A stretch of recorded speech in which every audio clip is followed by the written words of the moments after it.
Recording in progress. Ya. Bueno, muchas gracias a todos por estar acá presentes. Y bueno, bienvenidos a esta charla organizada por la Sociedad Científica, en la cual vamos a tocar el tema sobre la actuación del psicólogo forense en personas con discapacidad, la cual va a ser facilitada por el licenciado Tommy Salgueiro. Él es psicólogo clínico y psicólogo forense. Él es tanto docente en pregrado como en posgrado. Igual tiene más de 20 años de experiencia en lo que es la psicoterapia con niñas y adolescentes, como también con adultos mayores, y más de 12 años de experiencia como psicólogo forense. Igualmente, muchas gracias por estar aquí con nosotros hoy y poder brindarnos todo su conocimiento. Yo considero que esta charla va a ser muy enriquecedora para todos nosotros, más aún si estamos interesados en lo que es la psicología forense. Y del mismo modo, se les va a abrir un espacio para que puedan hacer sus preguntas al finalizar cada uno de los temas que va a tocar el licenciado. Están libres de levantar su mano si se quieren participar, o también pueden facilitar su pregunta por vía del chat y yo le hago llegar al licenciado Tommy. Sin más que decir, podemos dar inicio a la charla. Muchas gracias. Muchas gracias, Mayra. Un saludo, un gusto estar con ustedes. Una pena que no haya podido estar de manera presencial. Me he enfermado de COVID una segunda vez. Y bueno, pues estoy aquí con ustedes para explicarles, para narrarles un poco mi experiencia y para que analicemos juntos lo que es la discapacidad y de qué manera la psicología forense puede trabajar dentro del ámbito forense y en la discapacidad, ¿no? Voy a dar inicio a mi presentación. Esperen un ratito, por favor. Voy a compartir la pantalla. Aquí está. ¿Se ve bien? ¿La están viendo? Se ve súper bien. Perfecto. Bueno, entonces, el título de la ponencia es la actuación de la psicología forense en la discapacidad. He querido centrarme ahora principalmente en un ámbito de la psicología forense, que es la que más se utiliza a nivel mundial y principalmente en nuestro país, en La Paz, en Santa Cruz, en Cochabamba, y en otros departamentos donde sí se tiene mucha carencia, que es la evaluación del relato del niño o de la niña víctima de abuso sexual. Entonces, esa evaluación implica lo que es la credibilidad, lo que es la sugestionabilidad y lo que va a ser el análisis, la entrevista y el análisis de criterios que se tiene, ¿no? Para esto, lo que quiero es que todo lo que les voy a ir explicando acá es cómo trabaja un psicólogo forense o cómo debiese trabajar un psicólogo o una psicóloga forense en este tipo de casos, ¿no? Tanto en los casos que no son de discapacidad como los que son. Entonces, lo primero que tenemos que hacer es tener un marco conceptual muy claro. Vamos a empezar con lo que es la discapacidad y lo que nos plantea la Organización Mundial de la Salud en relación a la capacidad, como la restricción o ausencia de la capacidad para realizar una actividad en la forma o dentro del margen que se considera normal para un ser humano. Muchas veces se ha dialogado, se ha debatido sobre lo que es normal y qué es la normalidad. Ustedes han debido ver, si muchos de ustedes estudian psicología y quienes no han debido escuchar sobre, por ejemplo, los conceptos de inteligencia, ¿no? Los distintos conceptos, desde Gardner, desde Binet, que inicia con Binet, luego Gardner propone otro tipo de inteligencias, Goleman plantea las inteligencias múltiples, y a partir de todas esas visiones distintas, la inteligencia ha pasado de ser de tomarse solamente parámetros rígidos cognitivos del pensamiento a parámetros mucho más específicos dentro de lo que se considera una capacidad para realizar una actividad, ¿no? Por ejemplo, Gardner nos plantea que el ponerse un botón en la camisa o poner una aguja un hilo en una aguja implica ya inteligencia. Entonces, la Organización Mundial de la Salud nos plantea que cuando hay una restricción o esta ausencia en esta capacidad, por ejemplo, el poder ver como son las personas no videntes que han perdido la capacidad de ver, pero han desarrollado otro tipo de capacidades, ¿no? Pero esa está restringida, es decir, no es la manera típica. Me gusta más decirlo típico y no típico más que llamarlo normal, ¿no? Entonces ahí entra lo famoso neurotípico y lo no neurotípico, ¿no? Lo neurotípico es toda una respuesta de conductas típicas dentro de una sociedad. Entonces, si hay una ausencia de esa respuesta típica, perdón, o hay una restricción o no existe, entonces la Organización Mundial de la Salud la va a definir como discapacidad, ¿no? En nuestro país, la Ley General para la Persona Discapacitada, que ha sido formulada el 2 de marzo del 2012, nos plantea lo siguiente, que es el resultado de la interacción de la persona con deficiencias de funciones tanto físicas, psíquicas, intelectuales o sensoriales, que sean a largo plazo o permanentes, con diversas barreras físicas, otra vez psicológicas, sociales, culturales y comunicacionales. Aquí amplía mucho más lo que es el concepto de la Organización Mundial de la Salud. Nos da dos puntos muy debatibles, muy importantes, no tan fáciles de clasificar como es el, la deficiencia cultural, por ejemplo, y la deficiencia social. Entonces, cuando una persona está rezagada dentro de lo social, cuando una persona está omitida dentro de lo cultural, ¿no? Entonces, al ampliarse este concepto, es que empezamos a tener mayores dificultades para poder determinar si una persona tiene o no discapacidad, ¿no? Normalmente lo visible es lo más fácil de percibir en discapacidad. Una persona que no vidente, una persona sordomuda, una persona que ha perdido alguno de sus miembros, es mucho más fácil de clasificar a través de estos conceptos. Bueno, entonces, para facilitar esa concepción, para facilitar esa visibilidad y esa identificación de las personas con discapacidad, es que se debe realizar una evaluación de la discapacidad, ¿no? Esta evaluación se realiza en un punto primordial que se va a dividir en dos categorías. La primera es la actividad de la vida diaria, ¿no? Que es todo aquello que es común a todos nosotros. Por ejemplo, la primera categoría, que es las actividades de autocuidado, como vestirse, comer, evitar riesgos, el aseo, la higiene personal, las relaciones con los pares, ¿no? Con actividades de autocuidado. Se podría decir que la relación con los pares no es autocuidado, pues el poder comunicarse, el poder generar este contacto corporal con los otros, también implica un autocuidado. Y la segunda categoría de esta actividad de la vida diaria está demarcado por la Organización Mundial de la Salud como otras actividades de la vida diaria. Por ejemplo, lo que habíamos hablado de manera específica, comunicación, una actividad física, ¿no? Por ejemplo, bueno, pensando primero en esta comunicación, como la comunicación verbal y también no verbal, la actividad física que se realiza desde que uno entra al ámbito educativo, ¿no? Desde nidito ya hay una actividad física con otros. Está esta actividad que es intrínseca, levantarse, vestirse, reclinarse, lavarse los dientes, secarse. La funcional, que es llevar, elevar, empujar. Lo que acabo de hacer hace un rato, tomar mi agua.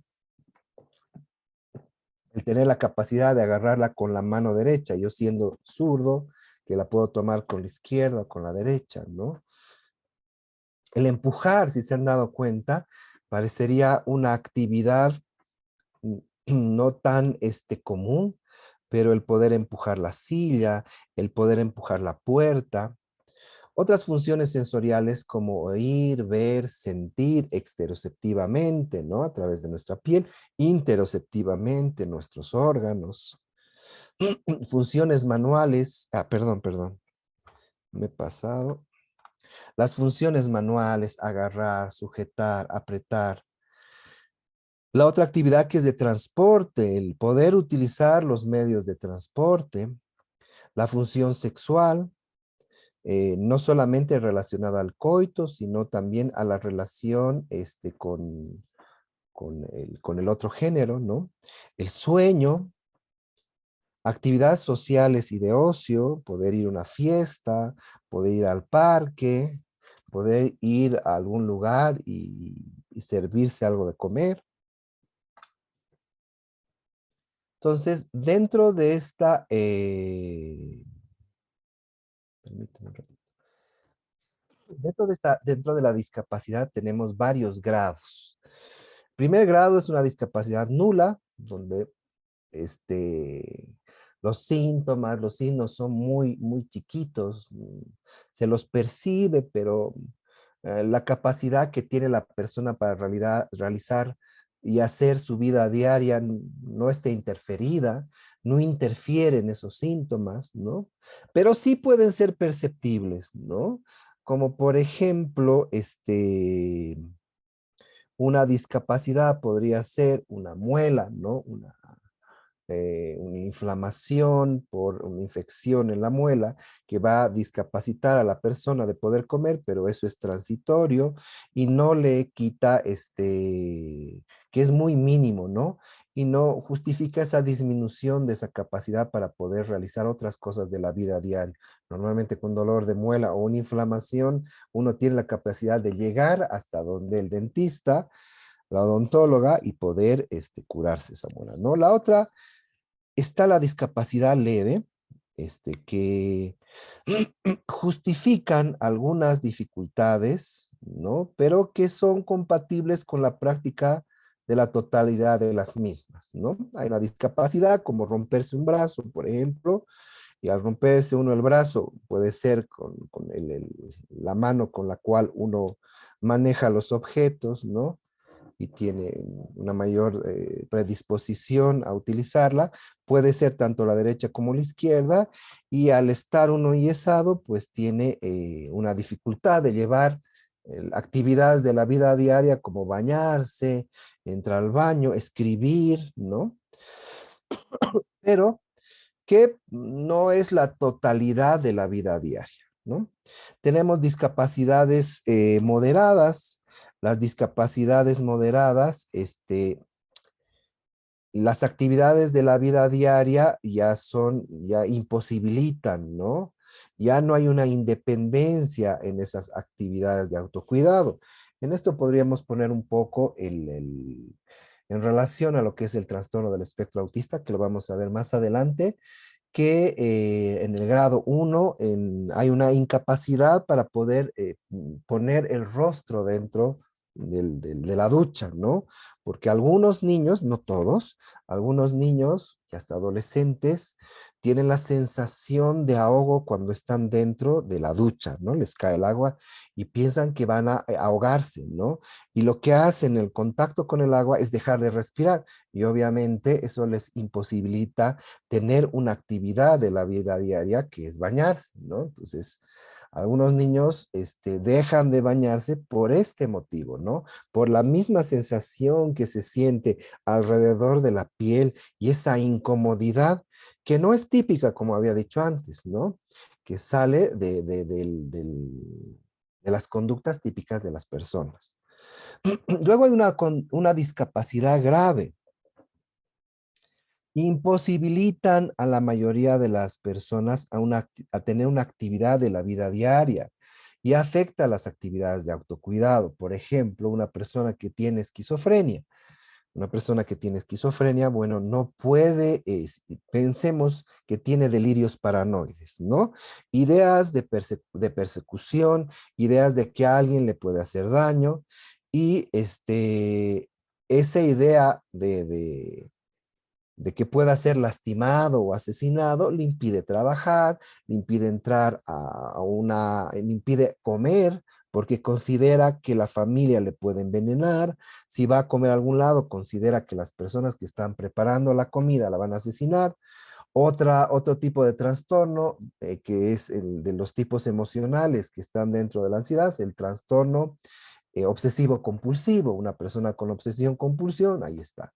Y en toda la época del COVID ha aumentado y hay muchas más personas con trastorno obsesivo compulsivo que no dejan de lado su alcoholcito. Yo lo tengo, no soy obsesivo compulsivo, pero aquí tengo mi alcoholcito, ¿no? Y se va llenando de alcohol todo el tiempo.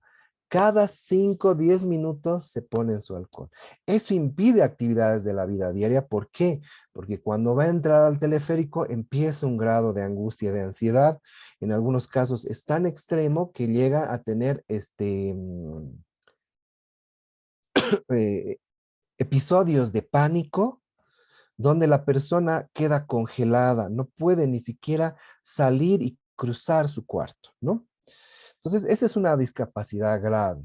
Y hay discapacidades muy graves donde los síntomas o signos imposibilitan ya totalmente esa actividad de la vida diaria. En casos ya extremos de la esquizofrenia, en casos del trastorno del espectro autista, un grado 5, que no haya sido estimulado, que no se haya trabajado, un adulto, personas que han sufrido un accidente y que tienen paraplegia, hemiplegia. Entonces, ese es el quinto grado la discapacidad muy grave. Cada uno de estos grados, dentro de cada sociedad, está clasificada por un porcentaje, ¿no? En España, por ejemplo, el 35% es necesario tener una capacidad del 35% para acceder a un carnet de discapacidad que da que ayuda a la persona a desenvolverse en la vida diaria, ¿no? Aquí en nuestro país está entre el 33 y el 35% y se está planteando, como lo vamos a ver más adelante, la posibilidad de realizar un cambio para que se pueda visibilizar. Hay personas que están dentro de una discapacidad moderada que pueden tener una determinada independencia en ciertas actividades de autocuidado, pero en otras actividades o en otras conductas de la vida diaria tienen una discapacidad más grave. Como les decía, ¿cómo se accede a un carnet de discapacitado en Bolivia? Primero, tiene que haber esa alteración de la función fisiológica, ¿no? Una determinada condición de salud, como les había dicho, que se categoriza, que se clasifica y que corresponde a esas funciones tan corporales para que pueda determinar si está moderado, grave o completo, ¿no? Quisiera que pensemos en el cuerpo no como una entidad separada entre lo cognitivo y lo motor, sino que las funciones motoras están íntimamente relacionadas con todo nuestro pensamiento y con todo lo que es lo cognitivo, ¿no? Entonces, si yo pongo mi mano de una determinada manera o mi cara de una determinada manera, hay una expresividad corporal, psicocorporal, y que está relacionada con cómo estoy pensando, cómo me imagino de mí mismo, y también qué cosas siento alrededor mío, ¿no? Está la imagen corporal, está el esquema corporal, junto con otras funciones superiores del cerebro, ¿no? Entonces, quiero que piensen bien eso también cuando vayan a analizar. Entonces, seguimos todavía en la discapacidad y en toda esta función conceptual y todo este ejercicio conceptual que un psicólogo y una psicóloga forense debe hacer antes de tomar un caso para credibilidad de testimonio o para hacer, no sé, por ejemplo, un informe de un diagnóstico de algún trastorno, para hacer un informe sobre personalidad, por ejemplo, ¿no? Para lo que uno vaya encontrando no sea, por ejemplo, descubrir la pólvora, ¿no? A veces uno descubre ciertas cosas que ya están escritas en la literatura y que no están relacionadas con la agresión que haya sufrido este niño, niña, o adolescente o adulto mayor también. Ya les decía, ¿no? Para acceder a este carnet tiene que haber alteraciones funcionales y estructurales completamente identificadas. Por lo tanto, en nuestra sociedad, solamente los médicos generales con distintas especialidades pueden hacer un informe que sea válido. Nosotros, los psicólogos clínicos y forenses, no está validado nuestro informe. No tiene validez. Solamente lo puede hacer un médico. Entonces, ahí hay ciertas discrepancias en las cuales el colegio de psicólogos debiese trabajar y sería una buena sugerencia para que las vaya trabajando, ¿no? Porque nosotros tenemos también las competencias para poder hacer un diagnóstico y entregar un informe diagnóstico profundo y válido, ¿no? No en todas las discapacidades, pero algunas discapacidades que nos competen, ¿no? Entonces, veamos más adelante, ¿cuál es la evaluación de estas funciones corporales? Se hacen funciones corporales de origen de deficiencia fisicomotor, también de origen intelectual, están también la mental, la psíquica y otras auditivas. Para esto nos vamos a pasar acá a la tablita, esta que es la que utilizamos en Bolivia, donde hay una escala genérica, donde está no existe deficiencia, deficiencia leve, deficiencia moderada, grave, completa. Tenemos acá lo de que les había dicho, las funciones corporales. Hay un valor normal, una línea de corte, un método de evaluación. Por ejemplo, las funciones motoras tiene una observación, la evaluación es clínica y a través de la observación, ¿no? Lo que se va a tratar de determinar es si hay un retraso en la adquisición de las pautas maturativas, ¿no? Para esto es necesario tener todas las escalas de desarrollo psicomotor, neurológico, en este caso es psicomotor, solamente las psicomotoras, ¿no? Después está sobre las funciones de articulación de la palabra. Aquí tiene una fonoaudióloga, es la que va a hacer la observación clínica, va a hacer el diagnóstico. Si tiene disartría, anatría, ¿no? Eso ya es mucho más específico de cada uno de los profesionales, ¿no? No, esto es del Ministerio de Salud y Deportes. Están las funciones relacionadas con la movilidad, con la articulación, con la fuerza muscular, el tono muscular, ¿no? Principal, el tono muscular, base de todo lo que va a ser los contenidos psicomotores. Si hay resistencia muscular, si hay reflejos motores, si están relacionadas con el patrón de marcha.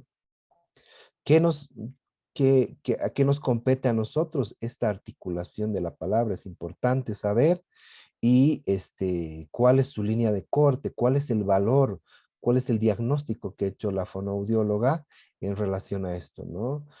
Ya luego vamos a ver las deficiencias que tenemos a nivel del Instituto de Investigación Forense en relación a hacer un diagnóstico psicológico forense a un médico forense en relación a las personas con discapacidad. Está la marcha, y en la deficiencia intelectual están las funciones intelectuales, un CI promedio de 70 a 100, un CI de 0,8 a 70, de 80, bueno, de 70 a 80 debe ser. Sí, está mal escrito acá. De 69 a 51 tenemos varios criterios, ¿no? Y nosotros para trabajar las funciones intelectuales utilizamos un WISC, un WISE, ¿no? El Bender no, porque el Bender no se puede utilizar. El WIPSI y el que se podría utilizar, pero que no hay en Bolivia, si alguien tiene, sería muy bonito si me lo pudiese compartir, es el Lighter, que es una prueba de inteligencia la cual no se utiliza el lenguaje para poder calificar el coeficiente intelectual. Es muy interesante porque se puede utilizar en cualquier cultura, también se puede utilizar con personas que tienen una discapacidad auditiva o una discapacidad verbal, ¿no? Es genial. Si alguien en España está costando 1.850 € más o menos la prueba, pero es una prueba bellísima, bellísima, ¿no? Están las funciones de la memoria, si hay pérdida de memoria, si hay olvidos consistentes, ¿no? Se utiliza el test de Mayo, se utiliza el Neuropsy, el examen cognitivo de Barcelona, el MOCA, que es el que más utilizamos para determinar demencias. Kimi levantó la mano. Permíteme terminar esta parte para que luego podamos ver todas las preguntas. Lo vamos a dividir en 3 partes. La primera parte cuando termine toda esta parte de la discapacidad, la otra que va a ser sobre autismo y la otra específicamente de psicología forense, y voy a ir respondiendo así poco a poco para que las preguntas no se vayan acumulando y tengamos que retornar, ¿sí? Pero terminaré esto y luego respondo a esas preguntas. Luego están las funciones cognitivas básicas, ¿no? Ahí está el famoso Denver, el Banfe, el Battelle, ¿no? Las escalas de evaluación neuropsicológica, que son las que más utilizamos, el WISC, que psicología se aprende un montón y es la que más se utiliza. Las funciones relacionadas con el cálculo, volvemos a nuestro WIS, el cuestionario de Pfeiffer es muy bueno, es muy interesante, el mini examen cognitivo también, ¿no? Y esos son los que se utilizan. No está el ITER. Entonces, ¿cómo realmente podemos calificar coeficiente intelectual en una persona que tiene una discapacidad a nivel verbal? ¿No? Y les digo, esto está dado por el Ministerio de Salud y Deportes, ¿no? Porque es una prueba muy cara, pero me dirán que un whisky, un WIPSI, un WISE no es caro, son pruebas carísimas, ¿no? Que debiesen tener, no deberíase tener el Ministerio de Salud y Deportes. Pero veamos, ¿no? Eso es lo que se está proponiendo. Este es un borrador de nuestra propuesta. Yo estoy apoyando a la Federación de Padres de Niños y Niñas con Discapacidad. Entonces estamos proponiendo cosas para que se pueda mejorar. Están las de origen de deficiencia mental, están las funciones de conciencia, está la escala de coma de Glasgow, ¿no? Entra el estado de vigilia, la obnubilación, estupor, ¿no? Funciones de la orientación, esa no es tan complicada, ¿no? Pero volvemos al mini examen cognitivo, el test de Mayo, que puede funcionar. Están las funciones intelectuales, volvemos otra vez a nuestro coeficiente intelectual. Tiene que considerarse el retraso mental y en profundidad.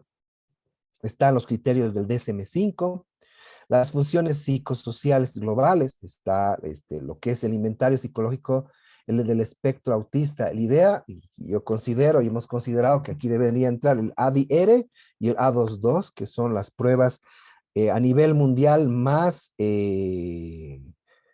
fiables y de mucha validez para poder hacer un diagnóstico de autismo. Son las 2 pruebas que yo utilizo para hacer un diagnóstico de autismo, donde da las dificultades que presenta la persona si está dentro del espectro autista.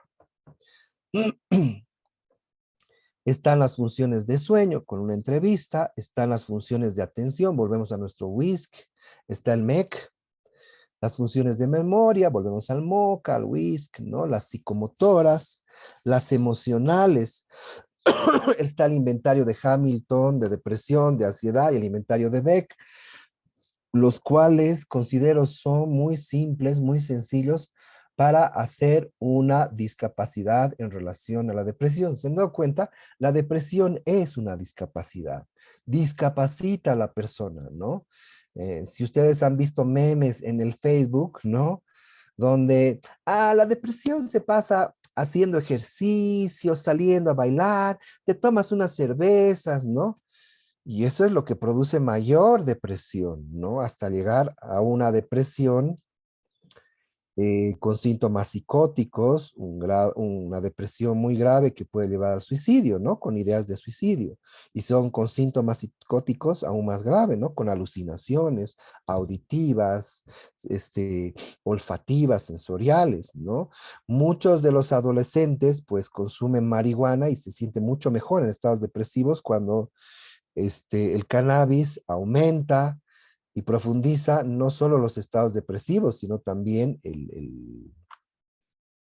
los ataques de pánico, ¿no? Y esto sin ser moralista.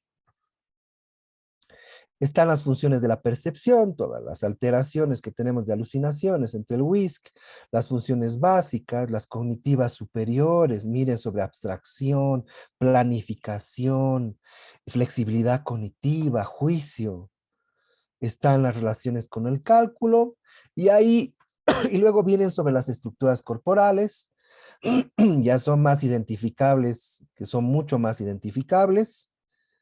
Ahí están sobre las estructuras corporales del cerebro, el bulbo, las protuberancias, estructuras específicas, ¿no? El mesencéfalo, las cisuras, y todo eso es, bueno, a través, como sabemos, de una tomografía, ¿no? Por contraste axial, hay diversas maneras, ¿no? Pero bueno, a veces no hay dinero para realizar todo este tipo de observaciones que tenemos acá. Todo eso, todas las funciones y estructuras corporales se pasan a través de las fórmulas, estas tres fórmulas, una, dos, tres. Me imagino que esto, no sé si les han dado en la universidad, a los que han estado en la universidad, me cuentan, cuando yo he estado en la católica no nos han dado esto, ¿no? Lo he ido aprendiendo, lo he ido viendo y es muy interesante hacer esta formulación.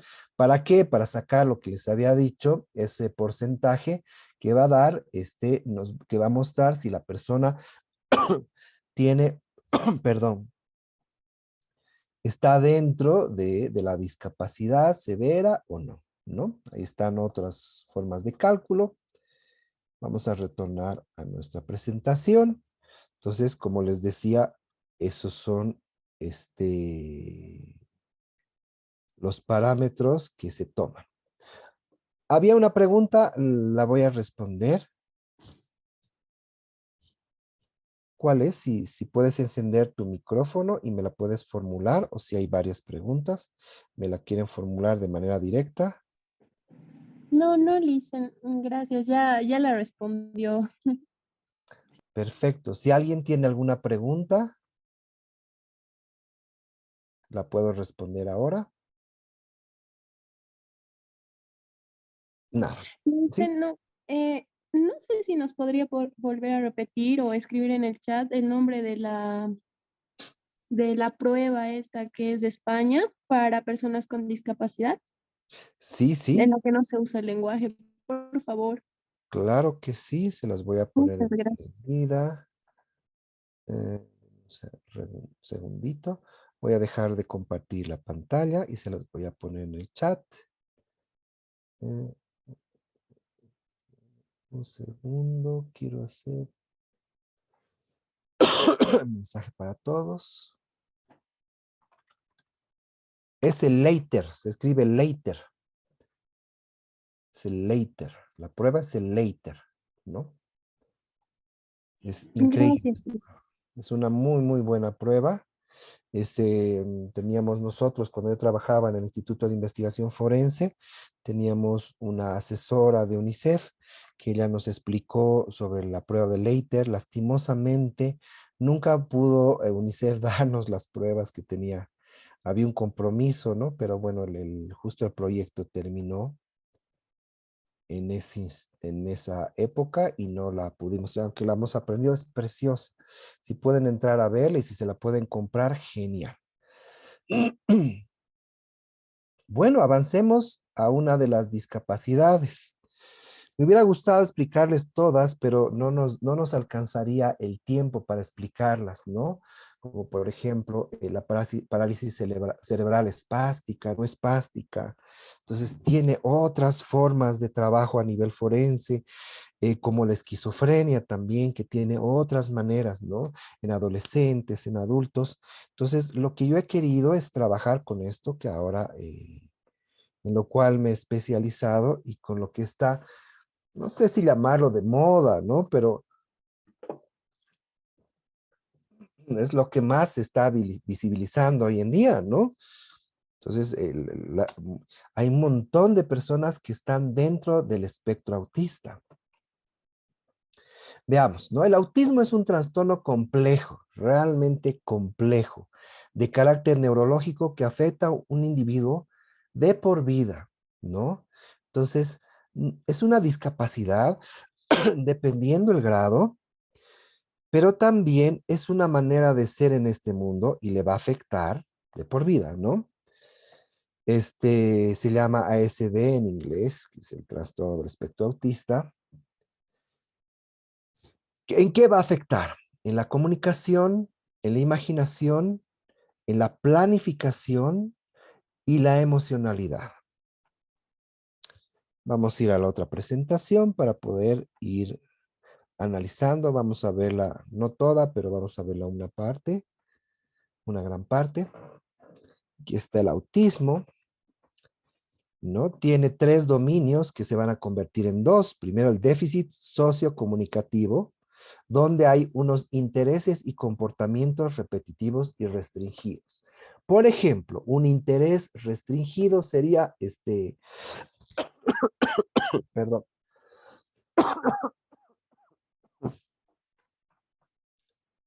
uno de los intereses restrictivos, por ejemplo, como les decía, es coleccionar autitos, ¿no? Uno de mis pacientes colecciona autitos y tiene un sinfín de autitos y no los mete dentro de una caja, ¿no? Bueno, los mete dentro de una caja porque papá le obliga a meterlos dentro de una caja, pero bueno, ya por lo menos ha logrado darse cuenta que tiene que poner una repisa y ya tiene una repisita especial donde pone cada uno de sus autitos en una fila, que esa es una conducta dentro del espectro autista, ¿no? Una filita y los va armando dentro de una filita, ¿no? Tiene sus repisitas. Ese es un interés restrictivo que se relaciona con el mismo comportamiento repetitivo. El hablar sobre un mismo tema, ¿no? Uno está hablando sobre fútbol y cómo está la selección boliviana y de repente dice sí, pero se han dado cuenta que hay unas pelotas especiales hoy en día y nos empieza a hablar de toda la gama de pelotas que han habido en todos los mundiales, las dimensiones, de qué está hecho los materiales, ¿no? Entonces, eso restringe la relación con los demás. Porque cuando empieza a conversar así con otros niños, los niños se aburren y dicen, ay, no, otra vez. Si ustedes han visto, no me acuerdo, esta serie coreana en Netflix, creo que es Moon o Kensing Moon, algo así, es una abogada y la abogada habla de las ballenas, ¿no? Y todos son las ballenas. Y cuando, por ejemplo, ella se restringe y dice ya, no voy a hablar sobre las ballenas y empieza a trabajar, ¿no? Y tiene una inteligencia y una memoria, pero superior, ¿no? Veamos, eso es uno, déficits sociocomunicativos. El espectro autista puede tener una discapacidad intelectual, puede haber un retraso intelectual, ¿no? Puede también tener retrasos en el lenguaje. El niño o la niña puede no hablar hasta los 2, 3, 4 años. O tener una dificultad muy marcada al hablar, no poder pronunciar ciertas palabras, ciertas frases, ¿no? Y bueno, hay niveles de severidad, como les había dicho, grado 1, 2 y 3, ¿no? Aquí los tenemos acá. Igual en lo sociocomunicativo y en lo repetitivo. Como les había dicho, también hay intereses inusuales sensoriales. por ejemplo, tocar ciertos objetos, ¿no? De la botella, tocar esta parte que tiene sus ranuritas o el mismo sonido, ¿no? Y el repetir ese sonido, tocar cierto tipo de ropas o rechazar cierto tipo de ropas y sonidos, ¿no? Ustedes han debido ver que muchos niños o niñas o adultos con autismo utilizan unos protectores, ¿no? Ahora están los de silicona, pero utilizan unos protectores que ayudan a que no les perturbe los ruidos muy fuertes. Cada persona tiene un ruido distinto, ¿no? Hay personas que soportan ir a un concierto de black metal y hay otras personas que al salir del concierto de black metal no soportan el bocinido de los autos, ¿no? Hay personas que soportan muy bien el agua fría o el frío, por ejemplo, y hay otras personas que no soportan el frío y no soportan mucho el calor, ¿no? Para que una persona esté dentro del espectro autista, determinándose por las pruebas que les he dicho, como el ADIR o el A2, tiene que presentar antes de los 36 meses de edad. No aparece autismo posterior a los 36 meses de edad. Y esto es muy interesante porque algunos médicos todavía tienen la idea de que puede aparecer porque los síntomas estaban ocultos. Sí, puede aparecer, pero esos síntomas que aparecen se llaman síntomas subclínicos y forman parte de lo que se llama el síndrome de Asperger. El síndrome de Asperger ya no está catalogado dentro del espectro autista.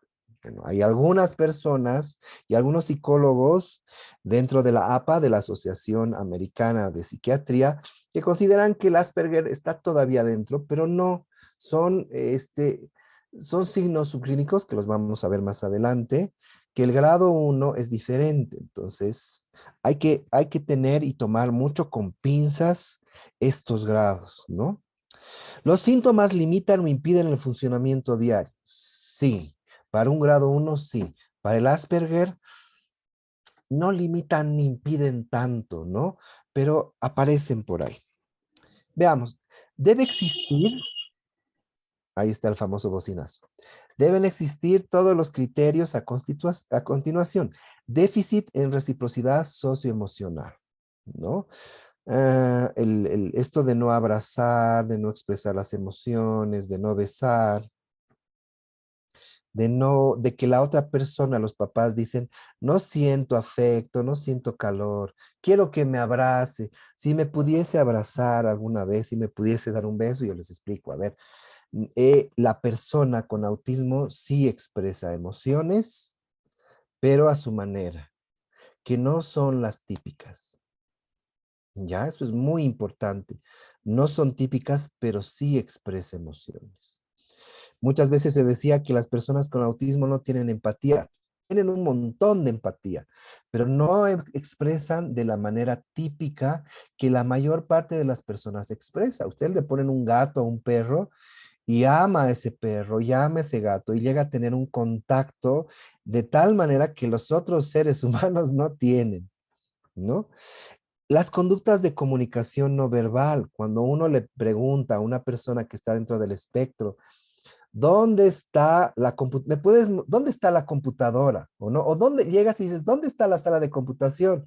Y te dice, subiendo las gradas a la derecha, subiendo las gradas a la derecha en el aula 425.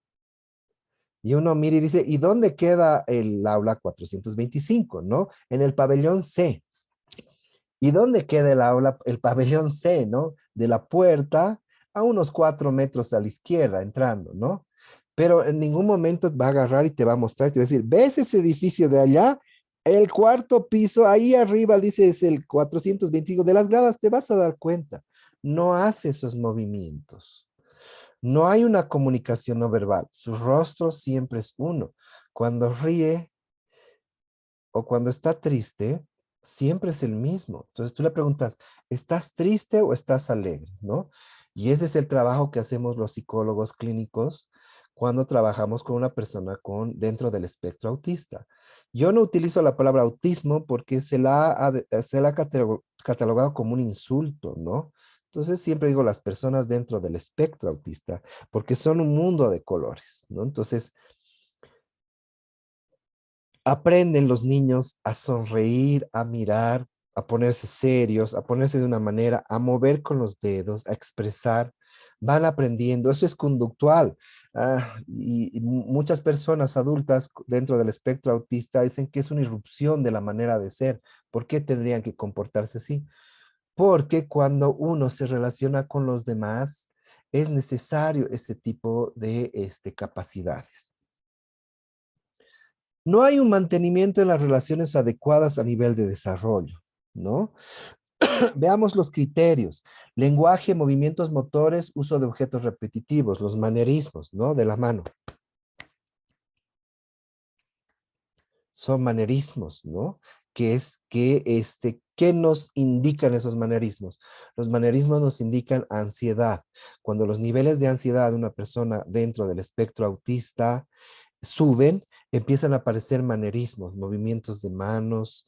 Eso nos indica que los niveles de angustia están elevados. Ojo, esa es una cosa que quiero que la vayan pensando cuando veamos la toma de declaración, el testimonio, y cuando veamos los criterios para credibilidad de testimonio. Sí, estamos bien.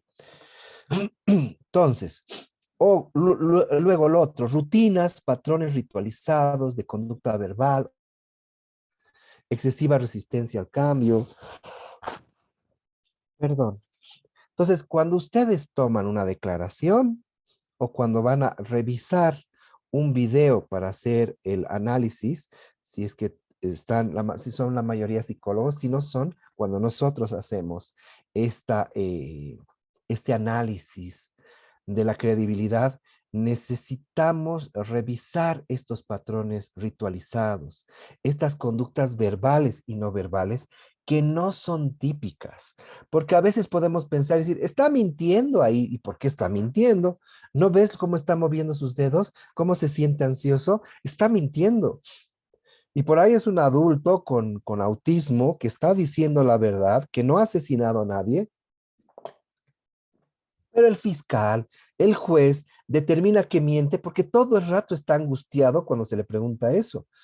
Entonces ahí entramos nosotros, los psicólogos forenses o clínicos, para decir, a ver, la persona está dentro del espectro autista, por lo tanto tiene movimientos, un lenguaje repetitivo y tiene ciertas rutinas que las va a hacer de la misma manera.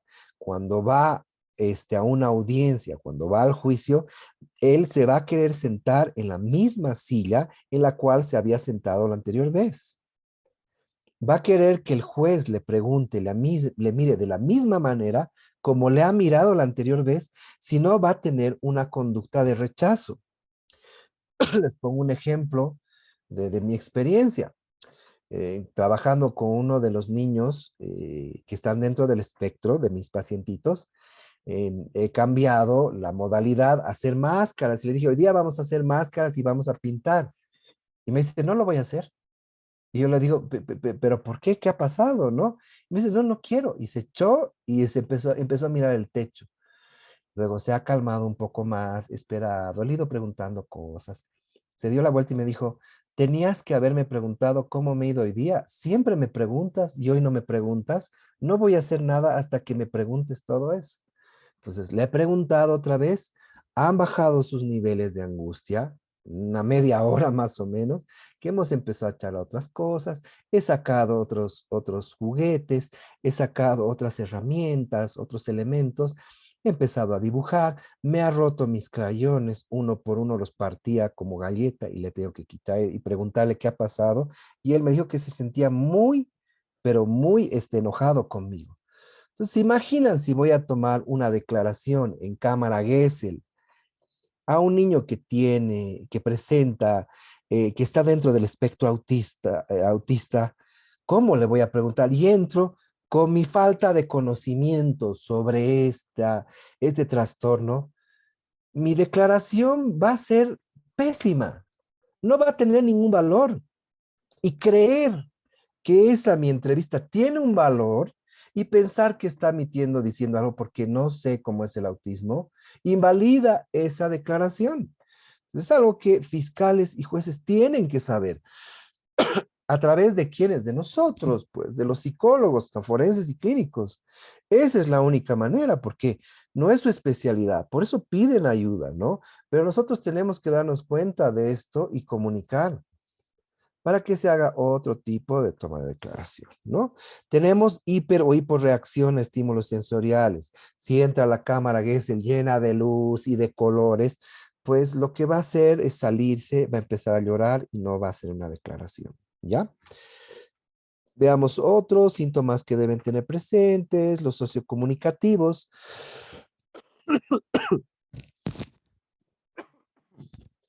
Hay una dificultad en relación a gestos, contacto visual, expresiones faciales, ¿no? Usadas para comunicarse en forma efectiva. Entonces, si queremos entrevistar a una niña dentro del espectro autista que ha sufrido alguna agresión sexual, no vamos a encontrar una expresión facial de terror o de miedo de las cosas que el agresor o el supuesto agresor le ha hecho. Y eso puede hacernos dudar de que no hay una afección a nivel emocional, de que no ha sido afectado emocionalmente, que no ha sido afectada emocionalmente esa persona, ¿no? Entonces, si tomamos pruebas, tenemos que tomar con muchas pinzas y elegir muy bien nuestras pruebas para poder hacer una evaluación diagnóstica. No hay dificultades en el tono, en el timbre, en la velocidad de la voz, cómo la dice. Algunos hablan muy, muy, muy rápido, otros hablan muy lento, ¿no? Y vamos a acercar el micrófono. Y a veces hablan muy bajito. Entonces no quieren decir nada. Entonces tenemos que adaptarnos a eso. Si quiere hablar bajito, tenemos que hacer las preguntas bajitas, ¿no? Entonces preguntarle, tú me has dicho que estabas en tu cuarto ese día. Era de noche, mediodía, habías tomado desayuno, habías almorzado, era así allá frío, había un perrito allá afuera y hay que bajar la voz. Porque si empiezo a hablarle muy fuerte y empezar a mover mis brazos, mis manos al preguntarle o estar muy robótico, la otra persona lo que va a hacer, el niño o la niña, no nos va a hablar, se va a inhibir mucho más y no va a decir nada. Entonces, tenemos que tomar sus habilidades, ¿no? De leer, de prestar atención, ¿no? Como les decía, tiene una comunicación que no es muy típica, tienen juegos inusuales. Escoger el tipo de juegos para hacer una entrevista con objetos, ¿no? Si le presento una muñeca y le pregunto en qué lugar te ha tocado cierta persona o cómo te ha lastimado, la muñeca puede ser rechazada o el muñeco puede ser rechazado. Entonces tenemos que tener varias opciones para poder trabajar, ¿no? Eh, hay varios niveles de severidad, como les decía, el nivel 3, el nivel 2 y el nivel 1, ¿no? Grado 1, grado 2, grado 3, ¿no? El grado 1, hay una interferencia significativa en relación a los otros, pero podemos sacar una muy buena entrevista.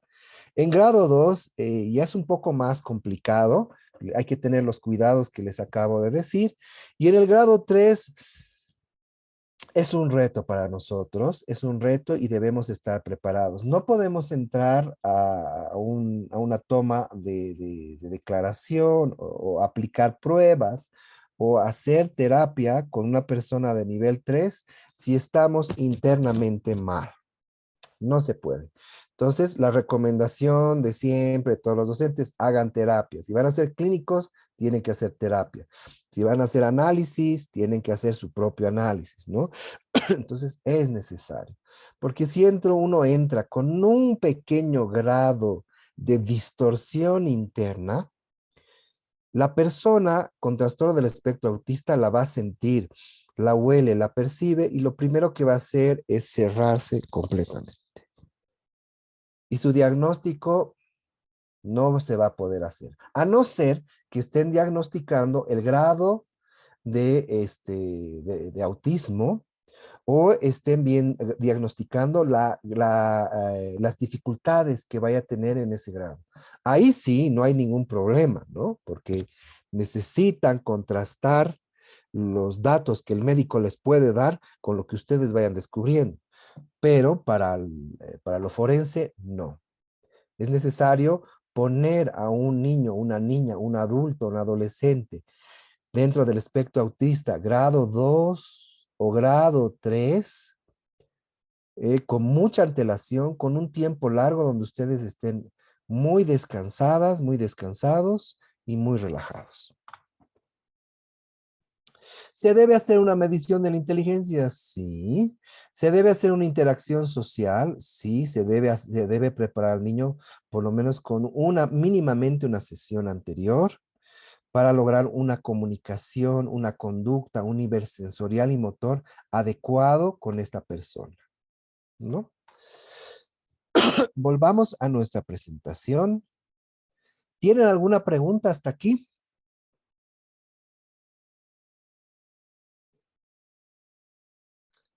¿Hay alguna pregunta que quieran realizar sobre el trastorno del espectro autista como discapacidad?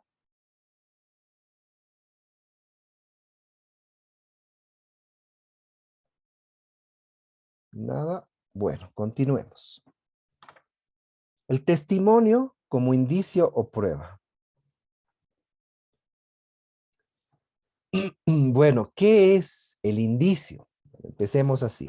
Dentro de lo que es el proceso judicial, se inicia primero con una denuncia. Se va tanto a la Fuerza Especial de Lucha contra el Crimen, la FELC-C, se hace la denuncia en la FELC-C o pueden hacerla directamente en la Fiscalía. Cuando se hace, puede ser de manera verbal, puede ser de manera escrita, con un abogado, a través de un memorial. ¿Qué contiene el memorial? El memorial contiene un relato de lo que ha pasado, con algunos artículos de la ley, sugiriendo al fiscal de análisis, que es el primero que va, con el que va a ver el caso, para derivar a la sección correspondiente, ¿no? Una vez que entra y ya se inicia el proceso, se van recabando, se va recabando información, se van recabando, no pruebas todavía, sino toda esta información que se llama indicio. ¿Qué es el indicio? El indicio es un rastro, un vestigio, una huella, una circunstancia, todo hecho conocido sobre el ilícito que haya pasado, sobre el acto de violento que haya pasado, pero que todavía no es una prueba, ¿no? Entonces, lo que hace la fiscalía es recolectar toda la información de lo que ha pasado. Y en eso entran declaraciones, informes psicológicos, informes médicos, todo lo que pueda haber. Alguien que haya visto de la ventana, una grabación en video, aunque la grabación en video no constituye prueba más adelante, pero es un indicio que puede ser utilizado, ¿no?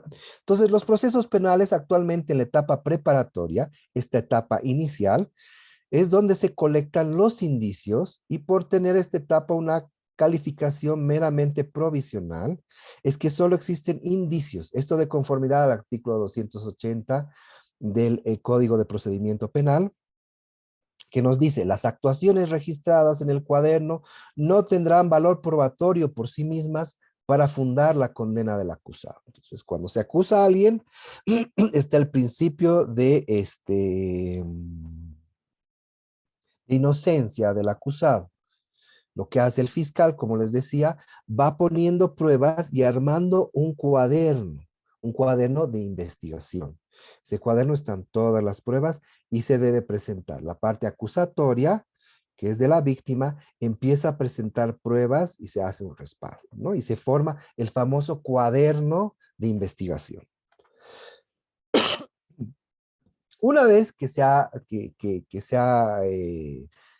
recolectado todos esos indicios en un tiempo limitado de 3 meses, pero a veces se alarga a 6 meses y a veces se alarga un año y medio, pues se puede ir alargando. es que se llega a juicio y se presenta todo ese cuaderno de investigación al juzgado como una prueba. Y recién se convierte en un elemento mucho más elaborado, más sustentado que el indicio, que va a ayudar en el juicio para determinar si esta persona es culpable o no, ¿no? Para destruir la presunción de inocencia, perdón. No para ver si es culpable, sino para destruir que él sea inocente, ¿no? En caso que sea una acusación. Y recién se convierten en pruebas. Dentro del juicio se pueden poner nuevas pruebas, se pueden proponer nuevas pruebas, sí, como por ejemplo, credibilidad de testimonio, como por ejemplo, una nueva declaración de manera forense tomada por una persona especializada, sí, es posible. Y es a donde vamos los psicólogos forenses. El testimonio es la declaración formal de un individuo no sospechado por el mismo hecho, ¿no? Entonces, cualquiera puede dar un testimonio y decir lo que ha pasado, principalmente la supuesta víctima y el supuesto agresor. En la etapa preparatoria se trata de uno de los indicios más utilizados para buscar un fin común en el proceso, el cual es llegar a la verdad histórica de los hechos. Hay dos tipos de verdad. Hay una verdad histórica, lo que ha pasado y lo que narran todos, y hay una verdad que es, ay, se me acaba de ir de la cabeza. Es una verdad, no es una verdad jurídica, le llamaremos, que tiene otro nombre, pero ahorita se me ha ido, ¿no? Es una verdad jurídica que es la que declara el juez. Cuando termina todo el proceso y el juez hace un dictamen judicial, es cuando declara esa verdad jurídica, ¿no? Que es la que lleva a la cárcel o muestra la inocencia de la persona que ha sido acusada. Entonces, el testimonio o declaración en la fase de juicio oral es prueba testifical y en la etapa preparatoria es un indicio más. Lo vuelvo a decir. Cuando declara una persona para iniciar el proceso, es un indicio, está ahí. Puede ser utilizado, puede no ser utilizado, se puede perder, no se puede perder, pero cuando ya inicia el juicio, es una prueba que está testificando lo que ha pasado, que narra lo que está pasando, lo que supuestamente ha sucedido, ¿no? Entonces, se tiene que evaluar y validar esa declaración para que sea un elemento de convicción, que tenga fiabilidad y que tenga validez y pueda el juez o los jueces puedan construir la historia como verdad de lo que ha pasado, ¿no? Y puedan tener un conocimiento. Por ejemplo, a finales de los años 70, se ha tenido un interés en lo que era la evaluación de la credibilidad, ¿no? Y la credibilidad, bueno, en 1988, por ejemplo, en la reunión de expertos mundiales en Maratea, Italia, han recogido tres concepciones teóricas que hasta el día de hoy se utilizan, ¿no? El uso de técnicas psicofisiológicas, las manifestaciones no verbales y la del relato verbal. En relación al uso de técnicas psicofisiológicas está lo que llamamos el famoso polígrafo, ¿no? El detector de mentiras, que lo que hace es detecta las respuestas psicogalvánicas, cambio de temperatura, la tasa cardíaca, ¿no? Y demuestra, lo pongo entre comillas, sin duda la verdad o mentira del sujeto, pero se ha demostrado de que hay personas que pueden engañar al polígrafo, ¿no? Como Homero Simpson, bueno, no tanto, ¿no? Pero si han visto el capítulo, ahí está.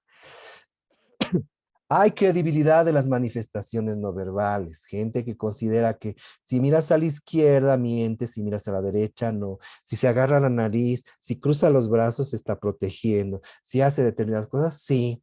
Los expertos en esto podrían ser los psicomotricistas que estudian toda su vida, pues la psicomotricidad y todo lo que son las manifestaciones psicocorporales, ¿no? Pero todas las personas, entonces en esto también dudamos un poco porque todas las personas nos manejamos de una manera diferente. Si miro a la izquierda o a la derecha, no puede estar determinado por cimiento, digo la verdad.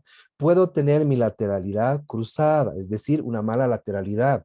Puedo ser diestro y manejo mi izquierda, o puedo ser zurdo y manejo la derecha. Entonces, todo eso debe ser analizado. El análisis debe ser pormenorizado y no existe ningún sistema estandarizado para establecer esta credibilidad. Luego está la credibilidad del relato verbal. Y esta credibilidad del relato verbal es la que utilizamos nosotros los psicólogos forenses, ¿no? Se diferencia de la credibilidad general, es decir, la credibilidad del testigo como persona en toda su vida, a una credibilidad específica de un determinado suceso, de una determinada declaración, de un determinado relato, ¿no? Es por eso que no se le llama veracidad de testimonio, porque la veracidad es de toda la persona y todas las conductas que ha tenido a lo largo de su vida. Y la credibilidad es solamente de un suceso que está narrando, ¿no? Permítame un ratito. Aquí está. Entonces, esta credibilidad del relato nos va a dar la capacidad que tiene la persona en cuanto a memoria, la capacidad entre expresión y riqueza verbal e inteligencia y la sugestionabilidad que haya podido tener. Entonces, estamos fritos en relación a discapacidad en relación a trastorno del espectro autista, todos los trastornos que están relacionados con la esquizofrenia, con cierto grado de depresión, con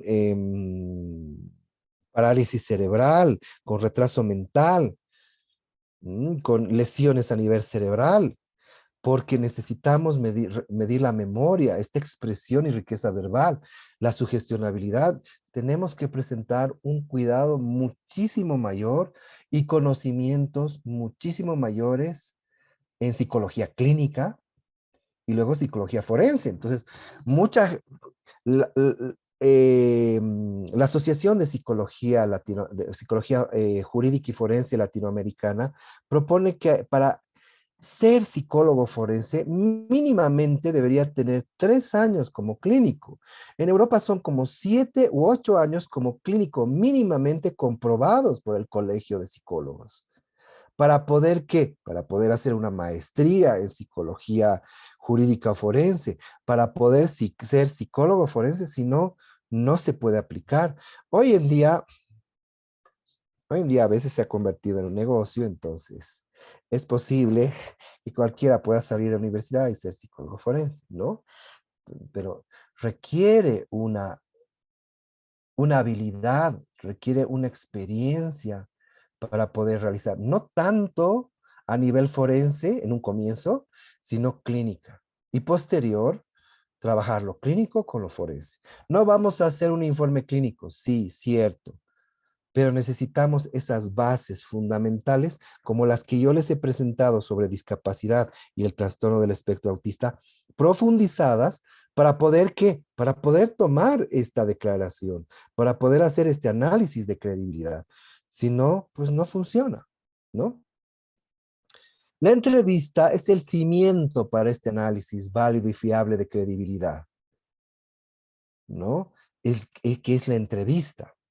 Entonces nos permite que a través de este lenguaje adaptado al desarrollo integral del niño o niña o adolescente o adulto mayor o adulto, podamos resguardar el derecho de esta información como testigo, como víctima. ¿Mm?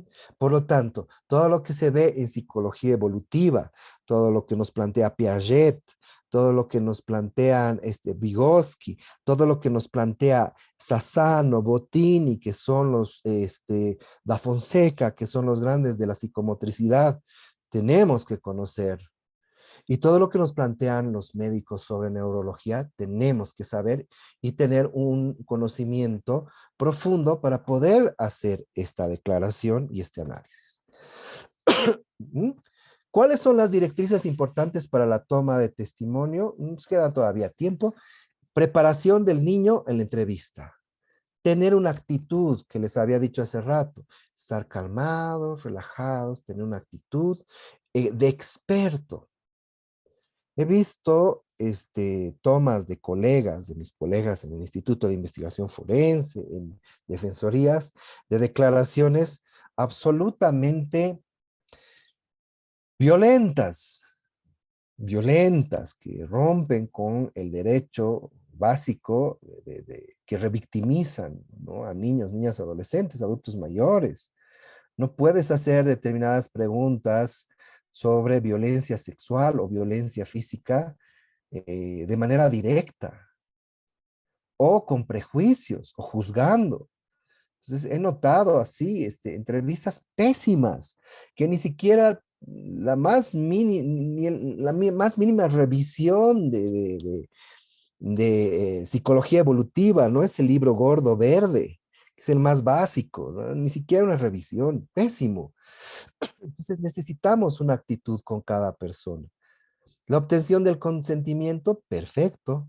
Una capacidad de escucha que solo te la da la psicología clínica o haber trabajado en investigación durante mucho tiempo, investigación cualitativa, para poder tener una observación y una escucha calificada, cualificada.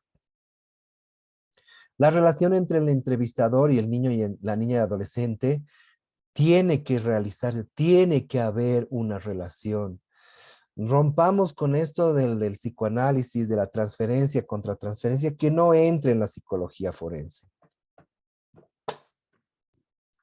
Puede haber congruencia, sí, pero no puede haber manipulación de las preguntas, no puede haber dirección, pero sí hay una relación donde la otra persona se sienta segura, se sienta cómoda y se sienta protegida cuando estamos recabando esa información. Tiene que haber una modalidad de formular preguntas y no se puede interrumpir la exposición del hecho. Esa interrupción es altamente revictimizadora. Les decía, hay un setting, ¿no? Unas condiciones de escucha adecuada. Se valora lo cognitivo, ¿no? Cómo piensa, pero también lo motor. Se profundiza en las relaciones de elementos afectivos y también motivacionales de la víctima o del testigo o del adulto que esté implicado en el hecho. Ya les decía, del coeficiente intelectual, hay que disminuir el grado, hay que valorar si sabe la diferencia entre verdad y mentira y observar los parámetros de desarrollo cognitivo y neuromotor, ¿no? Tenemos varios modelos de protocolo de entrevista, o sea, no hay excusa para decir, he hecho una entrevista clínico semidirigido y no dirigido. No existe eso, no hay en lo forense, no existe. Será para lo clínico, uno puede poner un informe clínico, sí, pero forense no. Está la Stepwise Interview, que es para niños de 3 años en adelante, no se las voy a poder explicar. Nos faltaría un montón de tiempo para hacerlo y nos queda muy poco. Estaban ahí las páginas para mostrarles un poquito. La cognitiva, ¿no? En 3 años, 12 años. La cognitiva revisada, 12 años. Está la semiestructurada cognitiva, 8 años. Está el protocolo de Niche, de la National Institute of Child Health and Human Development, igual que se puede utilizar, es larguísima, pero se puede utilizar desde niños de 3 años. La EASI 4, ¿no? La entrevista para la evaluación de abuso sexual infantil, el protocolo de Michigan, el protocolo de menores de Bull y Birch. Entonces, un montón. Las pueden ir revisando, las pueden ver. Puedo dejar esto para que las vayan viendo, las busquen por internet. Está ahí, está en el YouTube también. ¿Cómo valoramos el testimonio? ¿Tenemos un tiempito más? ¿Sí, Mayra? Sí, sí, claro. Ya, bárbaro. Entonces, ¿cómo hacemos este concepto del análisis del testigo, ¿no? Este criterial. Yo manejo el GA5. ¿Dónde está? Yo manejo el GA5 de Juárez López, que ha sido mi mentor. Lastimosamente mm, Ha habido malos entendidos como siempre tenemos los bolivianos con un proyecto que teníamos y no nos hemos podido comunicar, pero él ha sido mi mentor y él me ha enseñado cómo hacer esta evaluación y nada, me ha sacado la mugre para hacerla bien, ¿no? Entonces el GA5 es muy completo, este tiene 5 puntos importantes para poder evaluar. La competencia, si está incapacitado o hay competencia para un relato, si hay un recuerdo original, o hay sugestionabilidad, o hay dudas, si hay constancia o alteración esencial del relato, si hay credibilidad narrativa, si hay incredibilidad narrativa, si hay compatibilidad psicosocial, si hay incompatibilidad de simulación. Es largo esta herramienta es larguita, tenemos que ver, por ejemplo, en competencia, si diferencia realidad de fantasía, si hay verdad o mentira, si el relato es inconsistente o no, si hay aquiescencia, si está defendiendo a la persona, ¿no? Y ahí se pone si sí o no, si relata, si es competente para un relato real. Aquí hay que prestar mucha atención en discapacidad, ¿no? En cada una, porque hay que especificar cada una de lo que de la información que hemos encontrado. Si hay un recuerdo original, ven, aquí hay que poner qué motiva la revelación, a quién se ha revelado, ¿no? La primera persona, cómo se ha revelado, ¿no? Por ejemplo, aquí está quiénes han interrogado, se pone todas las personas, cómo se ha interrogado, qué otras narraciones, si se han hecho preguntas, qué tipo de preguntas. Y ahí se responde si sí o si no, si hay influencias. Ven, metodología de cómo se ha hecho la entrevista, de identificación, de selección, dicotómicas, historias repetitivas, comprometidas. Se ha controlado la atmósfera de la entrevista, si ha sido muy afectuosa, si ha habido un rapport, si ha habido intimidación, presión social, refuerzo positivo o negativo, utilización de más. Si hay fidelidad, constancia, posiciones globales del cuerpo, ¿no? En el relato, pero no cuando uno está observando. Esto es para violencia sexual, ¿no? Luego, fidelidad, constancia. Aquí se ponen todas las versiones. Yo he estado en algunos procesos, en audiencias, donde he tenido como 9 relatos y he tenido que hacer cada uno de estos, número de episodios, posiciones. Me sale 45, 60 hojas a veces, ¿no? ¿Cuánto cobro por credibilidad de testimonio? Cobro más barato que algunos de mis colegas, pero es carito, ¿no? Hacer esto. Credibilidad o incredibilidad y los criterios del SN, y esto es lo que quiero que veamos acá, que en 1970, Andoch, debe ser alemán, debe ser así, Andoch, Arzen, el 70, miren, Steller y Juárez el 2011 han ido cambiando todo lo que son las herramientas para credibilidad. Tenemos el Statement Reality Analysis de Andoch, que era el 67, imagínense, el análisis de credibilidad de la declaración, que aún algunos de mis colegas todavía están utilizando. El CBSA, el SBA, ya está obsoleto, ya chao. Pero los puntos que tiene el SBA y el CBSA son utilizados por Juárez López acá, en el punto 4 de lo que hablamos de fidelidad, constancia, como un criterio más chiquitito, ¿no? Para ver si es creíble, indeterminado o increíble. Entonces, ya está obsoleto solo utilizar esto. Tenemos que utilizar herramientas mucho más profundas, ¿no? Porque solo con esto, pues me puede salir increíble, ¿no? Y ahí está, por ejemplo, los 15 puntos que nos plantea Steller con el CBCA-SBA, ¿no? Aquí tienen, ¿no? Estructura lógica, producción estructurada, descripción de interacciones, dudas sobre el propio testimonio, perdón al acusado, y eso tiene una calificación. Tiene una calificación de Existencia, no existencia, 1, 0, ¿no? Se suma todo y ahí sale un puntaje. Pero, como les decía, esto ya está obsoleto, ¿no? Esto ya está obsoleto y lo que se utilizan son otras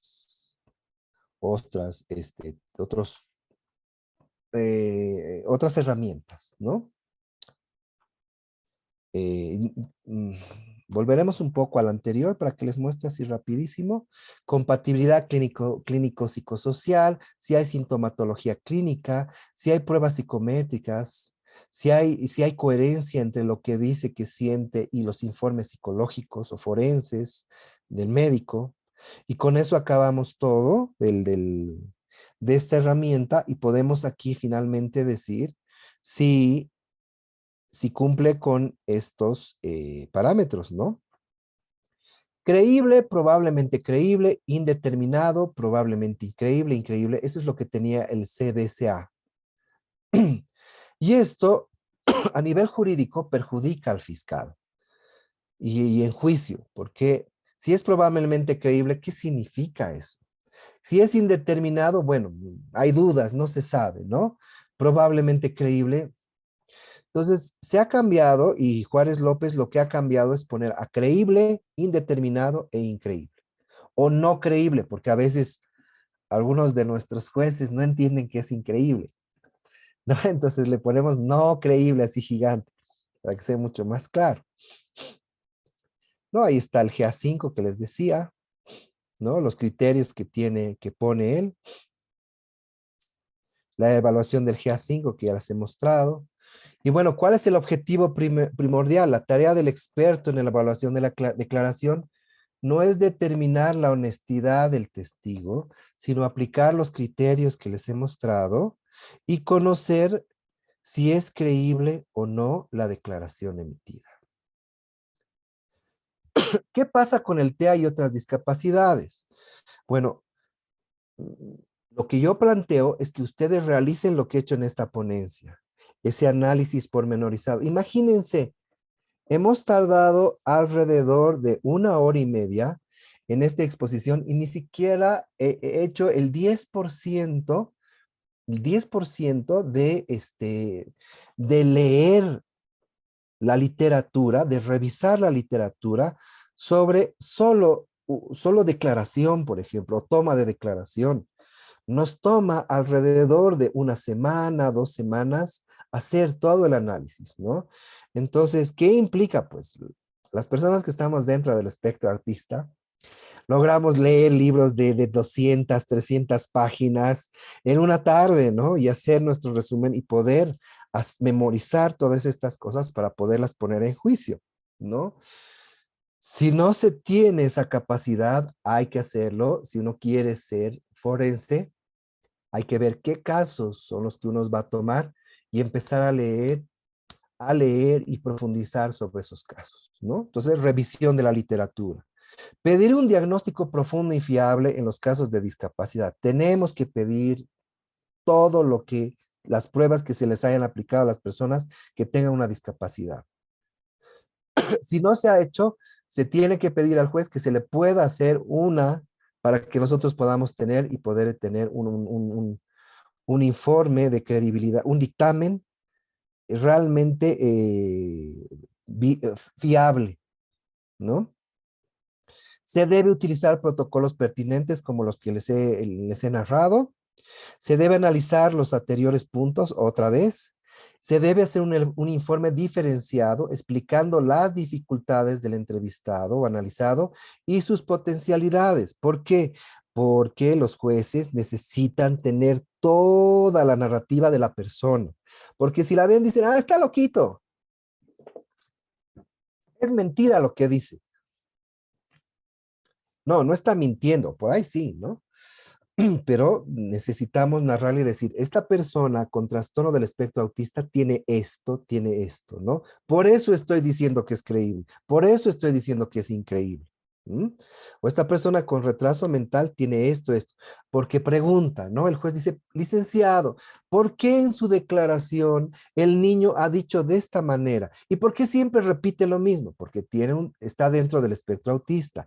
repite palabras. Hay una repetición constante de palabras o situaciones o experiencias de su vida, si han sido traumáticas, las va a repetir, tal vez no de una manera gramatical correcta, tal vez no con una frase correcta, pero lo que dice nos da a entender que sí ha ocurrido el hecho, ¿no? Por el análisis que les he mostrado del GA5, que se puede analizar con mucha profundidad.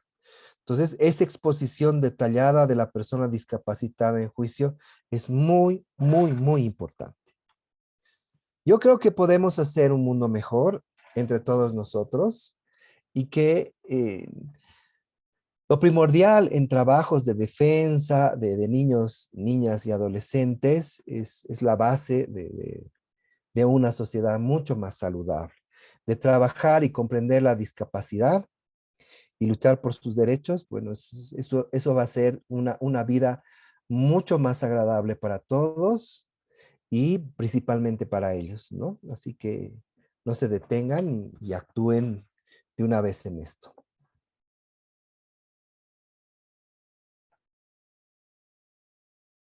Si hay preguntas, estoy listo para lo que guste. Súper, muchas gracias. Bueno, más bien yo tenía una pregunta. Pregunta, por favor. Bueno, viendo todo esto sobre las diferentes discapacidades, diferentes categorías que hay, no sé cómo podríamos definir o establecer qué tan ideal o cuánto tiempo tendríamos que determinar para establecer un rapport, ¿no? Para poder hacer las primeras entrevistas o los testimonios o cómo iniciar eso, ¿no? Se podría tener una sesión de al menos media hora, entre media hora y 45 minutos, ¿no?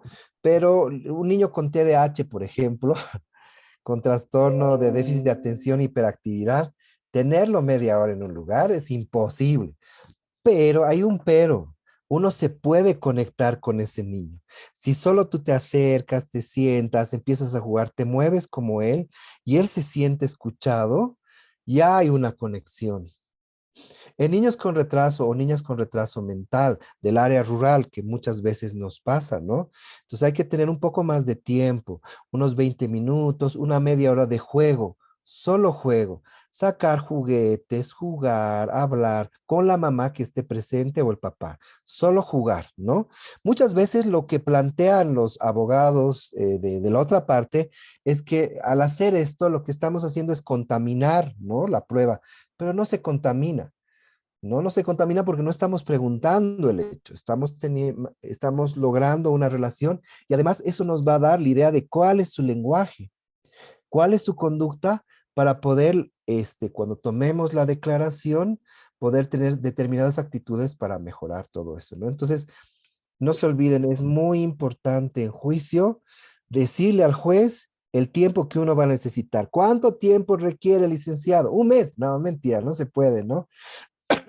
Pero 2 semanas, 3 semanas, ¿no? ¿Por qué? Necesito hacer esto, esto, esto, listo. Nos va a dar. A veces hay muy poco tiempo y nos dice, 2 semanas puede ser, y uno dice, 2 semanas y 2 días, ya, genial. Súper, muchas gracias. Eso sí es, creo que es bastante importante, ¿no? Igual el ver cómo se refiere el niño a lo que le pasa, ¿no? Porque algunos chiquitos, no sé, algunas partes del cuerpo las llaman como otras cosas, ¿no? Entonces igual ver eso es importante. Es que No sé. en el análisis de credibilidad, uno tiene que poner esas partes, ¿no? Hoy en día lo que nos ayuda es perdón, es a ver, déjenme ver, siempre me olvido del nombrecito, del atlas.t. El atlas.t es excelente para poner los videos y ahí hacer marcar, ¿no? Las partes en juicio se puede volver a poner el atlas.t y ya está. No es caro, pero si uno lo quiere utilizar un mes, creo que son $4, $5, es genial para ponerlo ahí, mostrar y es indubitable. Cuando es creíble y uno demuestra que es creíble, no se puede dudar. Y cuando es no creíble, también. Claro, sí. No sé si alguien tiene alguna otra pregunta o comentario.